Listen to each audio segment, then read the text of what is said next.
खुलुमबाय आं सिबिरानि ब्रह्म गोजोन फुंबिलिनि बयनिसिमबो गाहाम हामलायनायखौ जासिहरनाय थाबाय नोंथांमोननि थाखाय आं माखासे खौरां लानानै फैबावबाय अन्नानै भिडिअखौ जोबजासिम नायलांदो जाय समाव बर' बिजोंनि फरायसालिफ्राव बर' बिजोङाव टेट उथ्रिसारनाय बिजाथिफोरखौ थिसननाया फ्राय गैया बे समाव बर' बिजोंनि फरायसालिफोराव बर' बिजोंनि नङि फोरोंगिरिफोरखौबो थिसनदों जायखौ लानानै बर' थुनलाइ आफादा सोलोंथाइ आरो WPT एन्ड BC मन्थ्रिनो लाइजाम हरदों लाइजामनि गेजेरजों मिथिहोदों दि धेमाजि जिल्लानि बर'आ भाकात LP स्कुल बर' बिजोङाव सुक्रेश्वर बसुमतारीनि मासियाव रहिबुल हकखौ थिसनदों बेनि अनगायैबो कामरुप मेट्र' जिल्लायावबो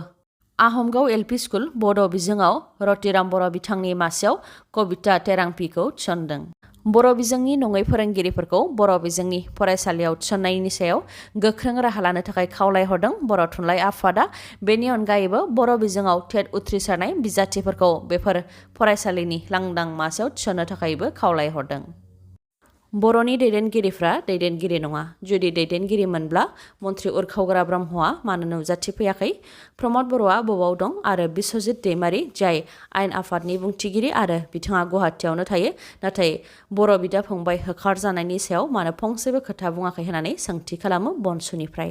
मख'नो गोनांदि गुवाहाटि बरबारि बाथौ मन्दिर पादाव होस्रांजानाय बर'फोरखौ खौरां लानानै अनसुंथाइ होदों बनसु आफादनिफ्राय बिथांमोना बुंथिदों दि जों ट्राइबेलफोरखौ थांनानै थानो मानि थाखाय आसाम सोरखारा खनले आनजाद नायबाय थादों आरो ट्राइबेलफोरखौ मुगैनाय नोजोरै नायनायखौ गारदो होननानै बुंथियो लोगोसे बर'फोरा आसामावनो गोरोबनानै थानो नाजायो नाथाय बर'फोरखौ गोरोबनानै थानो होआ बेनि थाखायनो आलदा बड'लेण्ड नांगौ होननानै बुंथियो बिथांमोनहा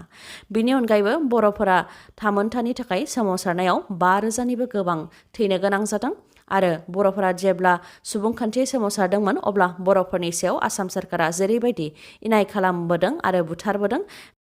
बेफोरखौ जों बर' हारिया बावाखै आरो बावनो नाजायोब्लाबो बर'फोरनि सायाव खनले बेबायदि इनाय खालामबाय थानायानो सोमावसारनो थाखाय नारसिनो एबा बाध्य खालामो होननानै बुंथियो बिथांमोनहा बेनि अनगायैबो आसामनि गिबि मन्थ्रि डक्टर हेमन्त बिश्व शर्माया सानैसो बर'नि दैदेनगिरिफोरखौ लानानै बर' हारिखौ अरायनि थाखाय गादबनानै दोननो हागोन सानदोंबा बेखौ ज्राब गारदो मानोना दा बर'फोरा बुजिनो हानाय जाबाय होननानैबो बुंथियो बिथांमोनहा लोगोसे जोंनि ट्राइबेल एबा बर'नि मन्थ्रिफोरा सोमचागिरिनि राजखान्थि खालामगासिनो दङ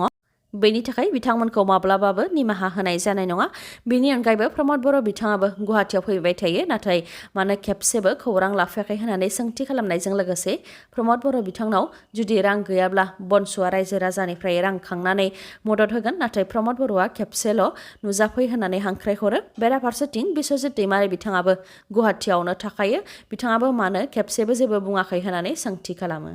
बेनि अनगायैबो नटिस हरग्रोआलासे न'खौ सिफायनायनि डक्टर हेमन्त बिश्व शर्मानि जि थांखि गोहो दंब्ला डक्टर हेमन्त बिश्व शर्मानि बे थांखिया गोरोन्थि जादों होननानैबो बुंथिबावो बिथांमोनहा लोगोसे फोरमायथिबावदों दि बर' आरो ट्राइबेलफोरखौ बे हानिनो फिसा होननानै डक्टर हेमन्त बिश्व शर्माया बुंदों नाथाय बिथाङा जेब्लाबो खुगायाव मोनसे आरो सिङाव मोनसे खामानिखौ मावबोदों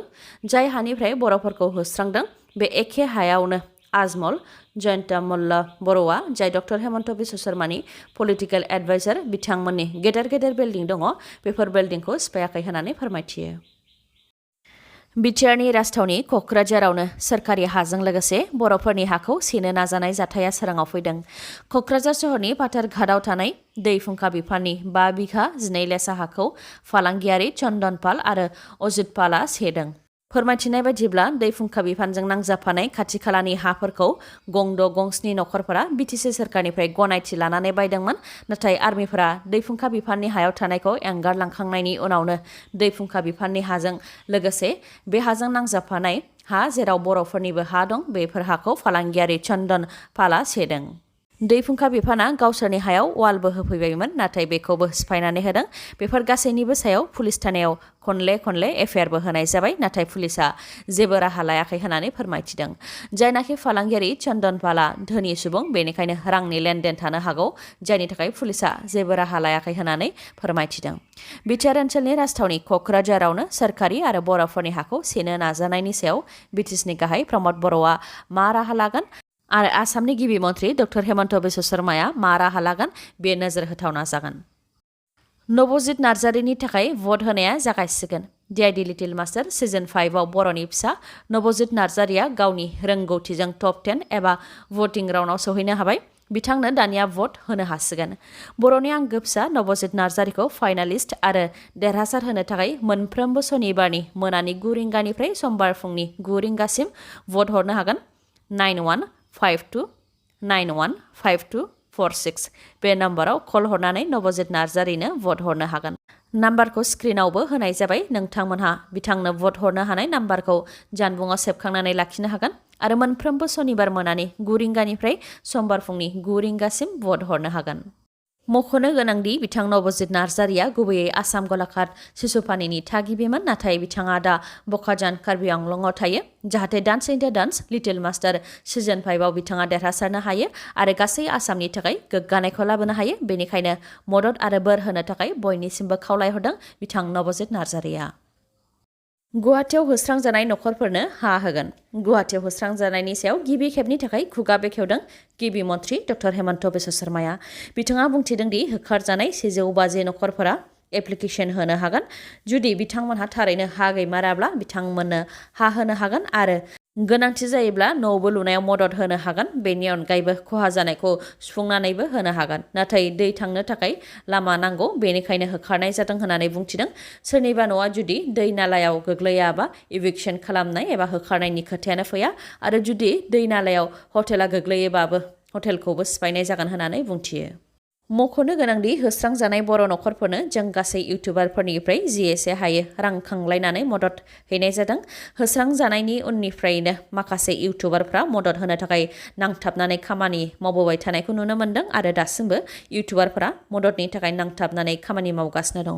बिथांमोननिसिम रोजा रोजा साबायखर जासिहरनाय थाबाय उननि समाव बर' फिसाफोरजों जिखि जाया माबाफोर थासारि फैयोब्ला बेबायदिनो बर'नि इउटुबारफोरा खौसेयै गसंगोन आरो मदद होलांगोन पान्जाबनि कंग्रेसनि दैदेनगिरि नवजित सिंह सिद्धुखौ 1 बोसोर जोबथेसालियाव जोबथेनायनि साजा फोसावबाय जौसिन बिजिरसालिया 34 बोसोर गोजाम केसनि सायाव बिथा खालामनानैनो नवजित सिंह सिद्धुखौ बोसोरसे जोबथेसालियाव जोबथेनायनि साजा फोसावदों सासे क्रिकेट गेलेग्रानिफ्राय राजखान्थिनि दैदेनगिरि जाफैनाय नवजित सिंह सिद्धु आरो बिथांनि लोगो रुपिन्दर सिंह सान्धुआ थांनाय 1988 मायथाइनि 27 डिसेम्बराव पाटियालानि गुरनाम सिंहखौ बुदोंमोन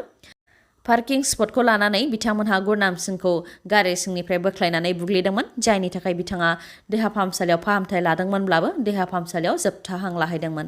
बेखौ लानानैनो गुरनाम सिंह बिथांनि नखरनि सोद्रोमाफ्रा जौसिन बिजिरसालियाव पेटिशन फाइल खालामदोंमोन नाथाय थोजासे फोरमान गैयैनि थाखाय नवजित सिंह सिद्धुमोननि सायाव 1000 जुरिमाना फोनांनानै 2018 मायथाइयाव जौसिन बिजिरसालिया उदां खालामनानै होबायमोन नाथाय बे केसखौ लानानै बुथारजानाय नखरनि सोद्रोमाफोरा 2018 मायथाइनि जौसिन बिजिरसालिनि अर्डारखौ फिन चेलेन्ज खालामफिनदोंमोन बे चेलेन्ज खालामफिननायावनो पान्जाबनि कंग्रेसनि दैदेनगिरि नवजित सिंह सिद्धुखौ बोसोरसे जोबथेसालियाव जोबथेनायनि साजा फोसावबाय